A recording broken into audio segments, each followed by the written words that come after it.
Sasho sangena thina singalala endleleni nazi indaba ze1KZN TV ehamba phambili namuhla. Bayaxolisa bomculi osolwa ngawukubulala. Kuminze owesilisa eMtubatuba. Kanti kutholwe isidumbu sowesimame sesonakele. Nina bendlovena amandla indaba ze1KZN TV nifundele ukuphilana kaCibekhulu kaMzimba umntwana uyakhuleka. Sanibonani. Umndeni kaMculi kaMaskandi osafufusa osolwa ngokubulala izelamani zakaMteshane eMthwalume esiqungeni ogwini oseningizimu KwaZulu-Natal uthi babengayithumile ingane yabo ukuba ke yenze lesenzo sobulwane. uLasibona Shazi uthi uzuyazwelana ke kakhulu ke nomndeni wababulewe kanti njengoba belapha ke enkantolo nje bafuna ukuzozwa konke okwenzeka ngelanga lesigameko. uShazi usho kanjena ekhuluma neziko le indaba ngesikhathi kuphumelela Shazi ezovela kokuqala enkantolo ebhekene necala lokudubula uSipho Gumede kanjalo noSiboniso Mteshane. Umndeni ngalowo osolwa ngokubulala izelamani zakwaMteshane eMthwalume esiqungeni uthi uyazwelana kakhulu nomndeni wababulewe. Ubaba omncane kaMsolwa ongumculi kaMaskandi osafufusa uthi isenzo somntwana wabo sibathusile uthi balapha enkantolo ngoba befuna ukuzozwa konke okwenzeka ngelanga lesigameko. Uthi umntwana babengamthumile. Ukusho lokhu ngesikhathi umsolo ezovela ukuqala enkantolo kaMantshi yaseMzumbe ebhekene necala lokudubula abulala abafana ababili.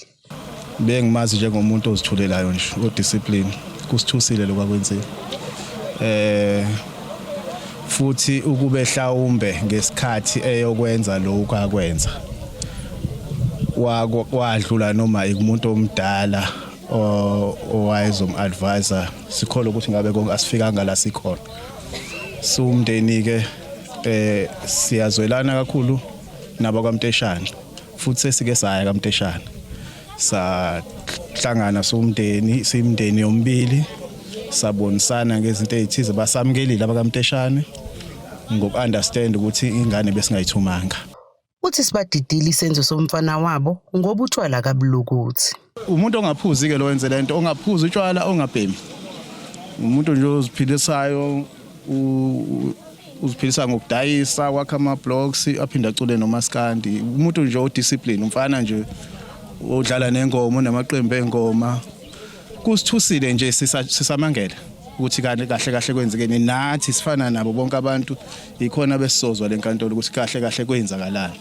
Umfowabo wababulewe uthi umbulali wabangenele ekhaya egcekeni wababulalela khona ngokubadubula. Qhamuka umsola lo ngemoto owayeza naye ngomgaqo kushuthi athikimezane nentombazane efuna ukuyishayisa kanti insizwa zasekhaya zizongayithandi leyo nto okuSipho kaMteshane ukuthi base behilizisana ke umfowethu lokwa ukuthi ke kuyamhlula ukuthi eze ngamavolomane okuyinqindi komunye umfana ngokuzwa kwethu ke waseseyathatha isinqumo sokuthi asho ukuthi uyabuya unesibhamu wabuya kanjalo wenesibhamu wazwa ufinyelela phakathi egcekeni ekhaya wazingenela ekhaya egcekeni lapho ababulalela khona endlini. Uthi bewumndeni bezobuhlungu obukhulu. Abafowethu bebesabancane ukukhulu kade kubhekile kubona. Okubuhlungu kakhulu bashiye nezingane ezincane ezingazisakwazi ngisho ukubakhomba ukuthi kwakhona ubaba ezizozwa ngendaba ukuthi kwakhona obaba. So siwumndeni nje kubuhlungu kuyaqala nje emndenini ukuthi kushone abantu ababili ngesikhathi esisodwa. Iqhuba uthi bafisa umthetho udlala indima yawo. Siyafisa ukuthi umfana asithole isijezo kungabi khona ukuthi simbone secanasa la ngaphandle we say no bail. Uwumeni ofumzumbe ukhuze lesi sigameko wabe esecacisa ngokusabalala kwezindaba ezingelona iqiniso. Asamsani ke nezenzo ezifana lezi siyazikhuza kakhulu emphakathini ukuthi abantu ake bafunda ukuhlisa imoya bangayivumeli enga. Ngifuna ukucacisa ukuthi nami ngiyitholile ingcingo kakhulu njengemanager kakhulu kaNshongwe oyiartist lakho la eMzumba abantu bekhala kakhulu ukuthi isenzo kakhulu kani Shongwe sibathuse kakhulu ngase ngacacisa ke ukuthi cha akusiyena ukhule kaNshongwe owenze lesi senzo kodwa omunye futhi wabafowethu abakhona kuyo le ndoma kaMaskandi. Leli cala lihlehlela umhla ka12 kwephezulu. Lumbiko beniwethulelo zamando sicele wezindaba ze1KZN TV ngisenkantolo eMzumbe. Zilokho ke iqhubeka njalo igameko zokuminza kwabantu ngalesikhathi sonyaka njengoba kushisa likhipha umkhovetsheni ilanga. Kwesinye ke seyigameko sakamuva nje kumuko wesilitho seMtubatuba emfuleni uMfolozi nokuzokube imanje akakatholakali. Umndeni kaNgobe seMtubatuba uthi usukhalela uthi ongenani nje uthole ithambo lakhe ukuze bakwazi ukumfihla.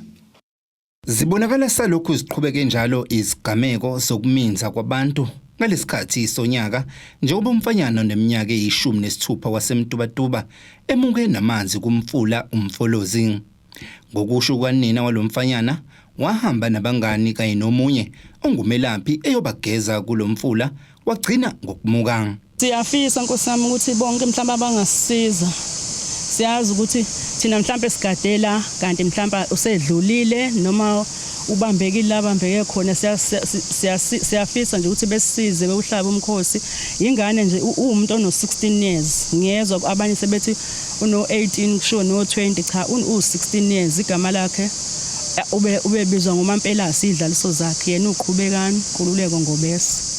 Siyafisa ukuthi noma ngaba mhlawumbe abantu ababonayo bethinteke nathi sificela olwandle safica kukhona abanye abacingayo sagcina sesishera nezinamba ukuthi nathi masibona ukuthi akusiyena owethu nathi sonitshela sabona futhi ukuthi usiza kusilona olwethu sodwa.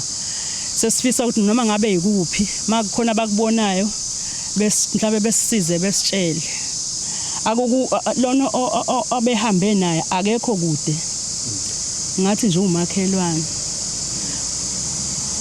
Okay, ade engayilo kobhabhadiswa ngokuzwa kwami bathe ade beyogeza. Uma beyogeza shuthi bebephethe bathi bebephethe omaqanda ngoba endlini kwathiwa bafike bafuna lo wami ufike wafuna amaqanda. Kwasho ukuthi omzala bakhe bathi hayibo amaqanda yapi. Mangabe ufuna ukudla amaqanda thosa amaqanda uyidle noma ubhoyela amaqanda wasethi yena hayi siyogeza umakhosi uthe siyogeza emfuleni. Umakhosi ke lo mfana ke ngisho ukuthi ungwamakhelwane uyisangoma vele. Unina womfanyana unxusa ukuba noma ubani obonayo abasize njengoba kuvela ukuthi wabonakala kuwo lo mfula ongenela olwandle ebanjwe ingwenya. Sahlala eduze komfula kwase kuthi ngakusasa sabuyela futhi emfuleni sahlala ukuhlala kwethu sithe mase kungikhathi zantambama kwaqhamuka ingane igijima yasitshela ukuthi izwa kuthiwa ubaba wayo uthi khona umuntu ohamba nengwenya eMonzi otholaka ubonakala ngekhathi zasekuseni. Sibese sisuka ke lapho sesigijima ngezimoto sesiya eMonzi.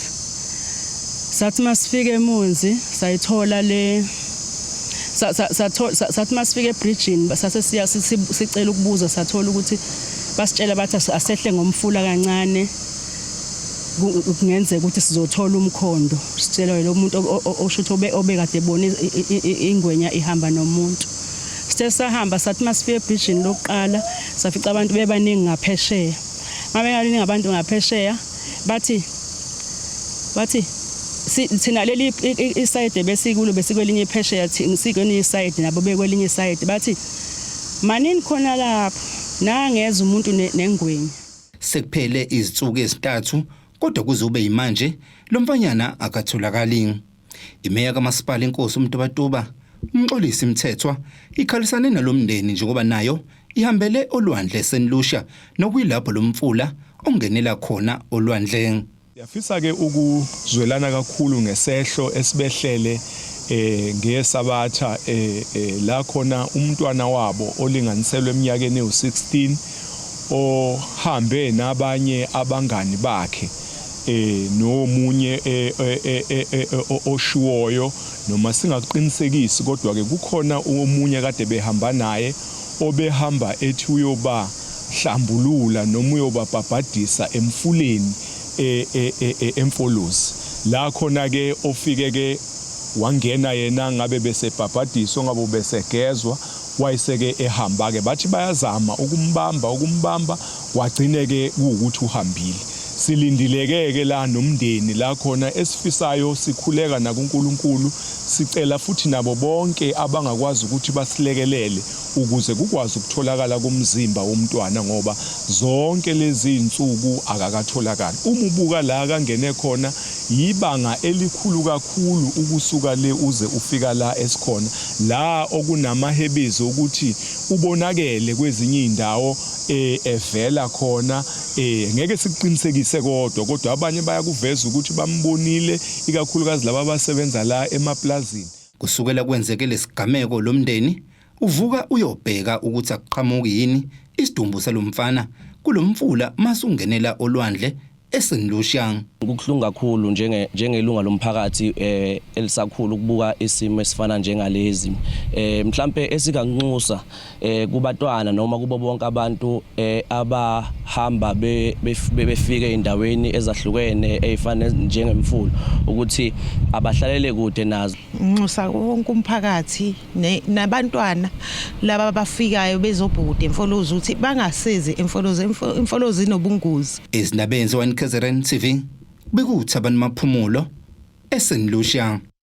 Kutholakala isidumbu sentombazanyana neminyaka eli-17 yobudala endaweni yaseMkholombe ePortshepstone ogwini oseningizimu KwaZulu-Natal sesiqala kukonakala singasabonakali kahle. Uhlalo wesigungu esilwa nobugebengu kule ndawo uNhlanhla Somhlaba uthi balunywa kendlebe ngephunga elingasabekezeleleke beliqhamuka kweminye emjondolo nokuthe uma ngabe beyobheka bathola isidumbu sika Asithandile Mkhuba sesonakele. Bathi badonswe yiphunga belingabekezeleleki ebeliqhamuka kweminye imijondolo endaweni yaseMkholombe ePortshepstone nokuthe uma kulandelelwa kwatholakala isidumbu sentombazane eneminyaka eyi-17 ubudala sesiqala ukonakala. Usihlalo wesigungu esilwa nobugebengu kule ndawo uthi bafike kulomjondolo ukhiyiwe kule ngingidi ngaphandle kodwa iphunga beliqhamuka ngaphakathi belingabekezeleleki. Usisi utholakele ngale kaThangi ngale kwaIzolo kulendlu eseduzane kwethu sithintwa omakhelwane bethi kunephunga elikhona lapha sase siyafika ke neteam lami sifika khona kuvalwe ngengidi ngaphandle kodwa kuyanuka kuyabona athi impukane ziyaphuma ziyangena sase siyishaya ingidi sifuna ukubona ukuthi kwenzakala ngaphakathi masifika ngaphakathi kunomntolele embedeni umboziwe ke kuyanuka akuhlale ngisho iminute saze sithinta amaphoyisa ake ukuthi afika amaphoyisa kwathiwa athi umuntu useshonile. Uthi ngokuzwa kwabo wagcina ukubonakala ngomhla ka-31 Disemba umufi. Abasitshelayo ke kade behleli nabo ensukwini zalapha mhla ka-31 bathi ke bamgcine ngalolu langa nabo ehamba nomfana obizwa ngoLindo bethi baya khona endlini. Bamgcineke lapho ke masibuza futhi kwabanye base beyasho ukuthi hayi nabo bamgcine ehamba naye lo Lindo bobabini beendlini. Omunye ke wasexoxa ukuthi uLindo wamxoxela ukuthi hayi uyombulala wangabike serious naye ngoba uyayibona ukuthi hayi ngeke mhlawumbe uyazijokhela ngoba umuntu uvela abajwayele ukuhamba bobabili. Uthi basola ukuthi umbulale wamboza waphinde wakhiya. Yes, ingidi leyana nje ingidi entsha ebonakala ukuthi intsha kumusho ukuthi umbulale nje wamboza wakhiya ngoba bekhiwe nje. Ingidi leyana siyeza nesayishaya ukuze sikwazi ukungena. Uthi abawuthola umkhondo kaMsolo. Umkhondo awukho ngoba nabo laba ejwayele ukuhlala nabo bamgcina ngalozo insuku. Nabathi bambona komabhek kodwa ayikho nje indawo ephathekayo ukuthi cha ula. So nathi nje sibhizi manje ubusuku nemini sihamba khona komabhek sizama ukuchecka nathi ukuthi siyamthola asikakamtholi ke manje. Ubaba kaMufi uthi egcina ukuyibona indodakazi yakhe wayicela imkhelela amanzi kanti kade bemcinga bewumndeni. Acela benu wakhona bayambona ikhelela amanzi ibisenze watchi ngemva kwendlu nihleli ngalemva kwendlu zikaLunga. Babuye banikhelela amanzi bemka batshona khona ezantsi kwaWix. Wabuye emalanga wabuya ephethe umntanami lo intombazane le inkwenkwe lincinci kuthiwa umntwana emkuthiwa nguJoba encane. Damgcina ngololanga ngolosine. Dalokwana ndizama indlela yokumkhangela ndizama indlela yokumzama ndizomthola ndibuza nasebanganeni bakhe njengoba ndimgcine ngale ezantsi. Ndawucaba katholakala ndazova phezolo ndibizwa ndihlele endlini bengicela ndithi ndizokhuphuka ndizova lapha kwaMazakela ba ndiyamazi bengumuntu ebexhaphakela kwaMazakela. Ibe obhuti ababebeke bambuyisa ngelinye ilanga. Bambuyisa ebusuku ebuyiswa ngubhuti oyi-1 bathi bayapatrol wamthizama ukumkhuza lapho wathi unina wakhe xa bembona lapha nathi baze bamkhwitshe. Uthi bayafisa umbulali afele ejele uma etholakala. Ndifuna nami ngathi ngayinto yokufela ejele xa ingatholakala. Amaphoyisa asiqinisekisile lesi sigameko. Lo mbiko beniwethulelo uZamando Sicele wezindaba ze-1KZN TV ngisemkholombe. Asithi ishelele itolweni nabesilo siyabuya futhi nezinye zeindaba.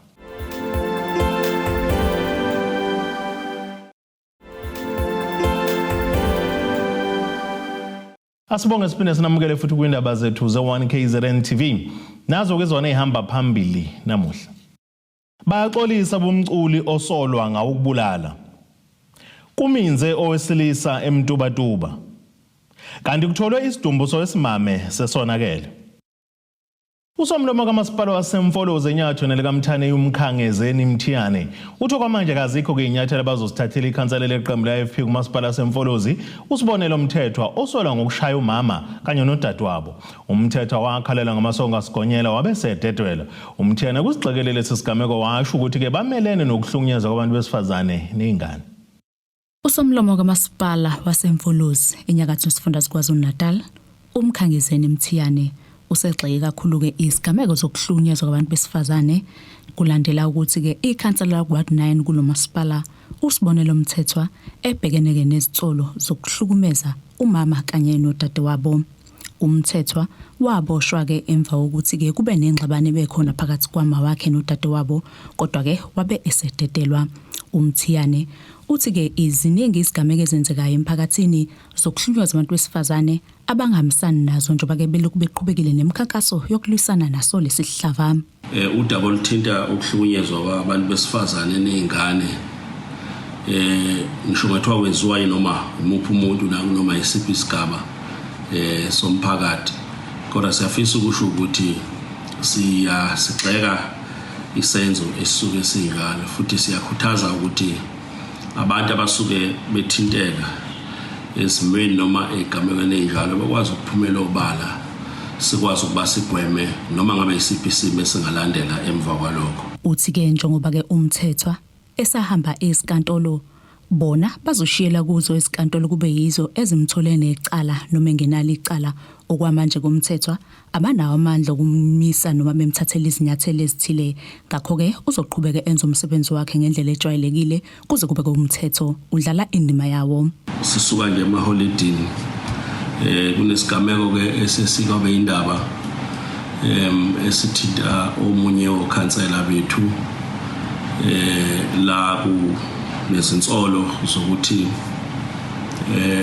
ukhansela lowo uthintekayo kube khona isigameko emndenini wakhe esithinta indaba yokuba kube khona ukubambana ngendluzula kuze kube kufinyelela la kuboshwana khona. Njengosomlomo nosihlalo omkhandlu waseMfolozi sifisa ukuba sicacise ukuthi udaba sesicoshile saluzwa futhi saluzwa ukuthi selisethebeni zenkantolo. Nazi ke eNingizimu Afrika ukuthi uma udaba seluseyinkantolo lusuke selusendaweni cishe ukugcina okuyiyo okufanele kuba mayinqume ukumsula nokucala kumuntu. Ngakho ke siyafisa ukusho ukuthi sizolinda lokho ukusuka manje silubukeke udaba ukuthi luya kanjani phambili. Estabeni ze-1KZN TV nginguSamuel Ngqulunga ngiseRichards Bay. Ziyaqhubeka esifundazweni eNorthwest inhlelo eyindlalela kumbungazwe weminyaka eli-114 inhlangano ye-ANC yasungulwa ukuba komcimbi obizwa ngeJanuary 8 statement ozoba ngempela sonto kusona lesi sifundazwe. Namuhla ke bekunomdlalo wegolf okuhloswe ngakuqoqa inkece ekhulisa ke isikhwama senhlangano.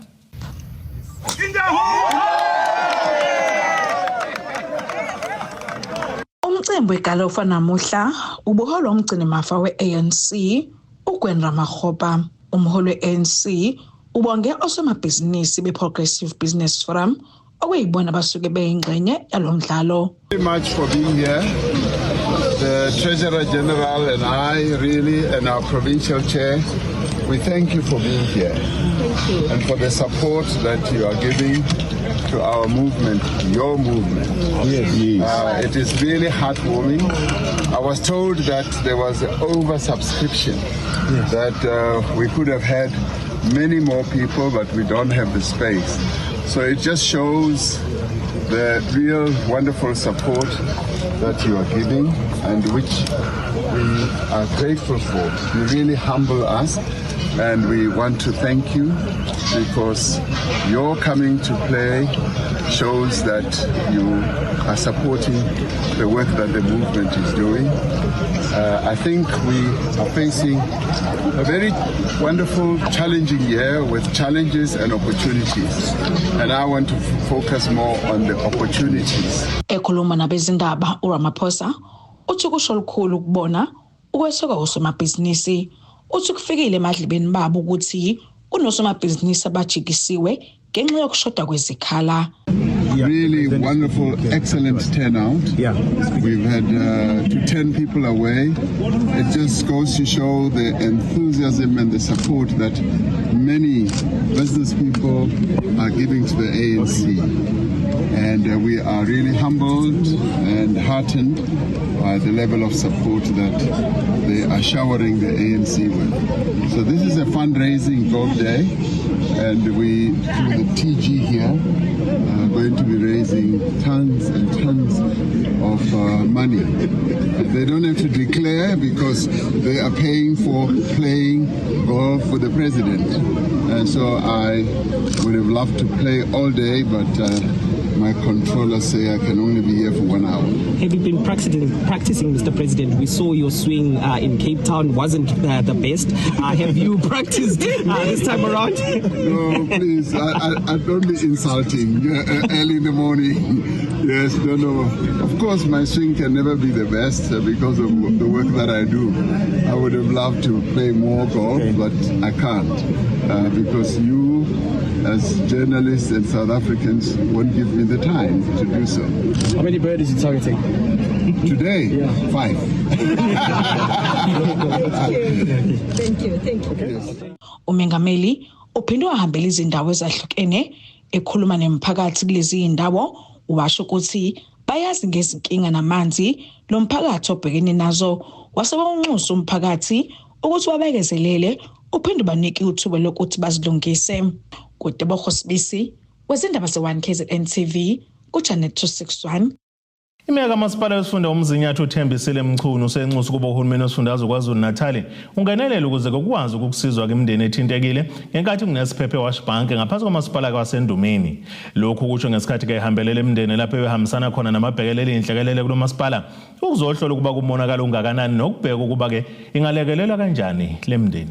Imeka kamasipala umzinyathi uThembisile Mchunu uthi lesi siphepho sishaya imindeni eminingi kule ndawo.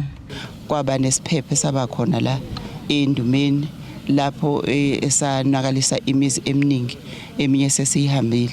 Kutheke ngesikhathi kwenzeka isiphepho kwase kuba nabantwana abangeniswa esibedlela babe u5 omunye kwakunzima kakhulu ngoba wayezithwele ukushuthi kwakhuphuka iBP uhlalile yena for 3 days ehleli. Kodwa ke namhlanje sila kwaSikhakhane lapho kuhlala khona abantwana bodwa singathi u-child aided family ekhona la. Umntwana okhona njenganamhlanje akekho njengamanje usaye edrobhini ngakho ke sesicele umakhelwane ukuchaza ngempela ukuthi abekho abantu abahlala khona la. Emva kwami kukhona indlu ababe ngenhlanhla ke babengekho phakathi kodwa indlu ilesimo ekuso njengamanje. Manje ke siyazwelana kakhulu nabo, sidlulisa nje ukuzwelana kakhulu nabo. Uqhubeka ngokunxusa kuba uhulumeni wesifundazwe angenelele kulolu daba. Siyafisa ukuthi uhulumeni kakhulu wesifundazwe ngoba yena esihleli naye ukuthi asisize ngokuthi asilekelele. Kuyadingeka izinto ezinjengoma food parcel neziponji nezingubo mhlambe nama shelter namancane ukuthi belekeleleke kwesikhashana. Nathi sizozama kodwa njengomasipala wasemzinyathi sibalekelele ngalokho esingabalekelela ngakho. Kanti omunye wakulomphakathi uchaza ukuthi kwaba isikhashana esincane kepha imizi eminingi yalinyalelwa. Ile kanje yabo mafu wabone bile abafaye blue. Angaliwabona mina. Sathi sithi sifuna ukushaya amathini ayizabona ukuthi awashayeki. Sangena endlini umnyango lo uzeka ududula nje umoya. Wabona ngoba ingane lezi saseyishayekile saseyikuphuma ngathi sisukuza samala ekhonini samala ngenani sesimile sonke Befile besinika uplastic lana ke futhi ebusuku. Oh my God. Bathu ukuthi sesivalile ke vele savala konke nalanga ngavala ngavala nanesigubhu lesi kwenzela ukuthi singanakali amanzi. Khona manje maybe isinxusa kuba umphakathi uqaphele njengoba isimo sezulu sishintsha. Isimo sezulu sesishintshe kakhulu manje sithi ke i-climate change.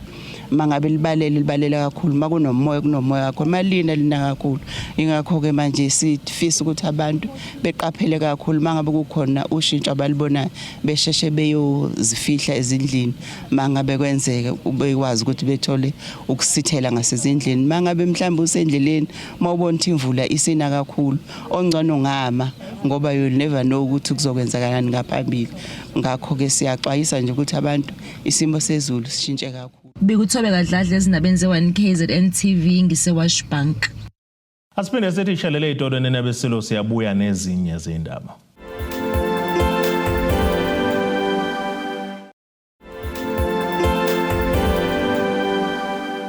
Asibonge siphinde sinamukele futhi kwindaba zethu ze1KZN TV.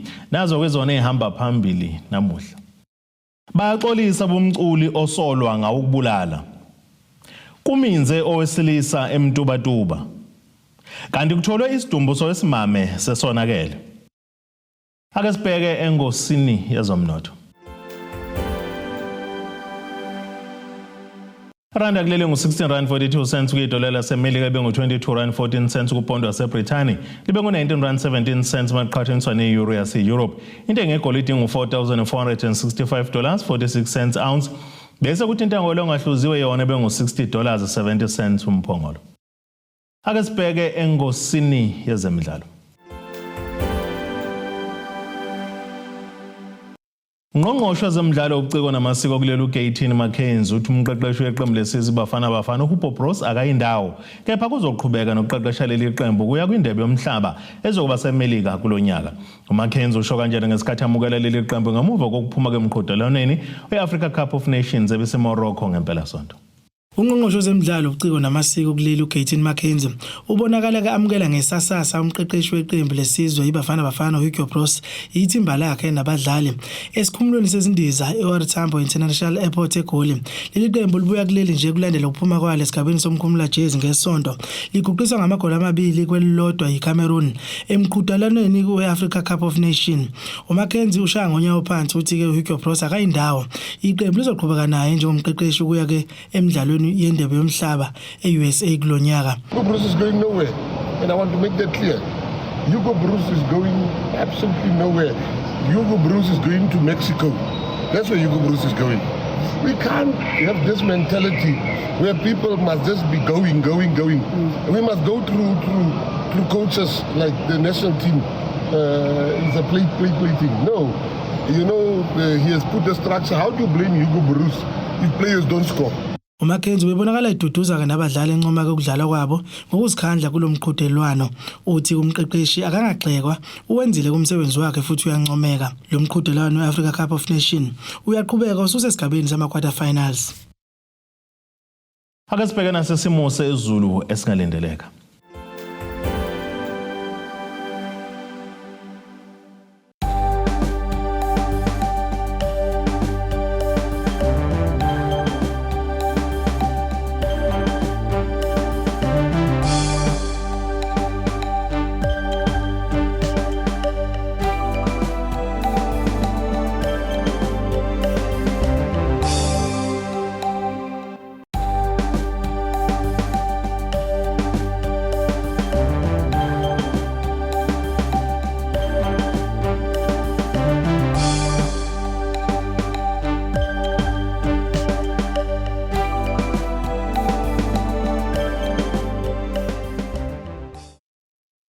Nena bakamkhumbi kudluka sibone amagumgedlela kwamzimba umntwana nethemba lonke leindaba sithe ixabene.